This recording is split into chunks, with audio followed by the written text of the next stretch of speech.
அடுத்தபடியா சென்னை தான் தமிழ்நாடு முழுக்க 234 தொகுதி பேசப்படும் ஒரு விஷயம். சென்னை தான் வந்து டோட்டல் 234 தொகுதியை டிசைடிங் ஃபேக்டரா வந்து டிசைட் பண்ண மக்களுக்கு கள நிலவரத்தோடு இன்று இவர்கள் நின்னால் எப்படி இருக்கும் அப்படின்ற ஒரு கருத்து கணிப்பு நடத்தது அடிப்படையில் இந்த ஒரு டீடைல் லிஸ்ட் நமக்கு கிடைச்சிருக்கு.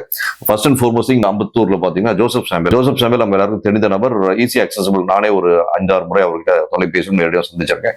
நல்ல அக்சசபிளான பர்சன், மக்களுக்கு reachable person. At the same time அதிமுகவில் பொறுத்த வரைக்கும் பாத்தீங்கன்னா அம்பத்தூர்ல அதே தொகுதியை சேர்ந்த அலெக்சாண்டர் அவர்கள் ஜோசப் சாமுவேலோட எனக்கு ரொம்ப பரிட்சமான ஒரு நபர் என்று சொல்லுவேன். ஏனென்றால் நிறைய விஷயங்களுக்கு மக்களோடு மக்களாக கலந்து டிராவல் பண்ணக்கூடிய மனுஷன் தான் அலெக்சாண்டர். இவங்க 2 பேருக்கு எப்பவுமே அந்த டஃப் ஃபைட் இருந்துட்டு இருக்கும். 2021 அந்த டஃப் ஃபைட்ல திரு ஜோசப் சாமுவேல் அவர்கள் வெற்றியை பறித்துக் கொண்டார் என்றுதான் சொல்ல வேண்டும். இந்த முறை 2026 கண்டிப்பா ஜோசப் சாமுவேலுக்கு தான் சீட்டு அங்கு கொடுப்பாங்க. அதுல எல்லளவு மாற்றமே கிடையாது. கூட்டணி கட்சிகள் சில பேர் கேட்டுட்டு இருக்கதா தகவல் வருது. இருந்தாலுமே கூட ஜோசப் சாமுவேல் என்பவருக்கான செல்வாக்கு உண்மையில் அங்கு நன்றாக இருக்கிறது. அடுத்தபடியாக அவரை விட அதிமுக கூட்டணி கொஞ்சம் பலமா இருக்கிறதுனால அலெக்சாண்டர் அங்க நின்னார்னா இந்த ரொம்ப ரொம்ப டஃப். திருவேற்றூர்ல KP சங்கர் அவரும் கொஞ்சம் செல்வாக்கான மனிதர். ஆனால் இப்போது இருக்க சூழல் வைத்து பார்க்கும்போது KP சங்கர் கொஞ்சம் டஃப் டைமா இருக்கும் மாதிரி கள நிலவரம் சொல்லுது. அடுத்தபடியா ஆர்கே நகர் தொகுதியை பொறுத்த வரைக்கும் பாத்தீங்கன்னா திரு எபினேசர் அவர்கள் இப்போ சிட்டிங் MLA. இவர் யாருன்னு பாத்தீங்கன்னா திரு உதயநிதி அவர்களுக்கு ரொம்ப பரிட்சமான நபர். சோ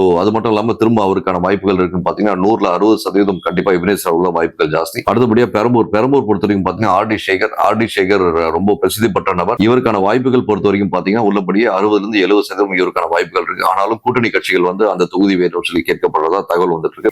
கொளத்தூர் பத்தி நம்ம போதுமானவர்கள் நிறைய தடவை டிஸ்கஸ் பண்ணிட்டோம். கொளத்தூர் என்றாலே மாண்புமிகு முதல்வர் அவர்களுடைய ஒரு ஃபேவரட்டான தொகுதி. தமிழ்நாடு முழுக்க இருக்கக்கூடிய அனைத்து தொகுதிகளிலும் கம்பேர் பண்ணும்போது இந்த ஒரு பர்டிகுலர் தொகுதியில மட்டும் தான் எல்லா ஃபெசிலிட்டிஸும் எல்லா டிபார்ட்மெண்ட்டும் பர்ஃபெக்டா ஹானஸ்டா வேலை செஞ்சுட்டு இருக்காங்க. 233 தொகுதியில் இருக்க அனைத்து MLA-களுக்கும் ஓபன் சேலஞ்ச் கொடுக்க முடியும். என்னன்னு பாத்தீங்கன்னா இந்த பர்டிகுலர் தொகுதியில இருக்க ஒரு நபர் தொலைபேசியில் போன் பண்ணி EB டிபார்ட்மெண்ட்ல பவர் கட் ஆயிடுச்சு அப்படின்னு சொன்னா மேக்ஸிமம் 3 மினிட்ஸ் இல்ல 5 மினிட்ஸ்க்குள்ள பவர் வந்துடும். இதே மிச்சிருக்க தொகுதியை போன் பண்ணா போனை எடுக்கிறதே பெரிய விஷயமா இருக்கும். இதான் EB டிபார்ட்மெண்ட். அந்த மாதிரி ஒவ்வொரு டிபார்ட்மெண்ட்டும் இந்த நிலை தான். நமக்கே நேரத்தில் ஆசையா இருக்கும் பேசா நம்ம கொளத்தூர் தொகுதி மாதிரி போயிடலாமான்னு சொல்லிட்டு. ஏனென்றால் அந்த மாதிரியான அந்த ஃபெசிலிட்டிஸ் வந்து அவ்வளவு பர்ஃபெக்டா கிடைச்சிட்டு இருக்கு கொளத்தூர் தொகுதியில. சோ அடுத்தபடியா கொளத்தூர் தொகுதியில திரு ஸ்டாலின் அவர்கள் தான் போட்டிடுவார் நல்லா தெரியும்.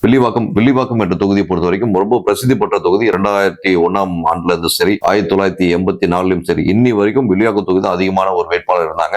2001 அப்புறம் வேட்பாளர் பிரிய ஆரம்பிச்சாங்க. வேட்பாளரை விட மக்களோட பிரிவினை என்பதை விட தொகுதி பங்கீடு வரும்போது 2001 அப்புறம் நிறைய வந்து டிஃபரன்ஸ் வந்தது வில்லிவாக்கத்துல. இந்த தடவை வெற்றியாளர்ன்ற ஒரு கேண்டிடேட் தான் 2021 வேட்பாளர் நின்னாரு, MLA-வும் ஜெயிச்சாரு. 2026 வேட்பாளரா பாத்தீங்கன்னா வெற்றியாளர் நிப்பாரான்னு பாத்தீங்கன்னா 170% அவர் தான் இருக்கு. அடுத்தபடியா திருவிகா நகர் என்றாலே தெரிந்தமான நபர் தாயகம் கவி சேகர் பாபு வர்றதுக்கு முன்னாடி பாத்தீங்கன்னா தாயகம் கவி ரொம்ப பிரசித்தி பெற்று பேசக்கூடிய நபரா இருந்தார். சேகர் பாபு வந்த பின் தாயகம் கவி என்ற ஒரு பெயர் வந்து அப்படியே குறைஞ்சு போச்சு. நல்ல நபரும் கூட. அந்த தொகுதியில திருப்பி இவர் நிப்பாரான்னு பாத்தீங்கன்னா கண்டிப்பா 100-60% வாய்ப்புகள் கம்மி. ஏனென்றால் இப்போது இருக்கக்கூடிய மேயர் பிரியா ராஜன் அவர்களும் அந்த தொகுதி வேணும்னு சொல்லி கேட்கப்பட்டிருக்கிறதா ஆத்தென்டிகேட் தகவல் வந்துட்டு இருக்கு. சோ மேபி திருவிகா நகர்ல மேயர் பிரியா அவர்களுக்கு வாய்ப்பு இருக்கலாம் என்று சொல்லப்படும். எக்மோர் நமக்கு தெரிஞ்ச விஷயம், பரந்தாமன் மிக சிறந்த பேச்சாளர், நல்ல ஒரு முற்போக்கு சிந்தனை உள்ள ஒரு மனிதர். நிறைய முறை நான் அவர்களை பேசியிருக்கேன், கலந்துரையாடிருக்கேன். நல்ல நாலேஜபிள் பர்சனும் கூட திரு பரந்தாமன் அவர்கள். சோ அவருக்கு திரும்ப வாய்ப்பு கிடைக்குமா அப்படின்னு பார்த்தா அது வந்து திரு சேகர் பாபு அவர்கள் கையில தான் இருக்கின்றதை நம்ம இதுல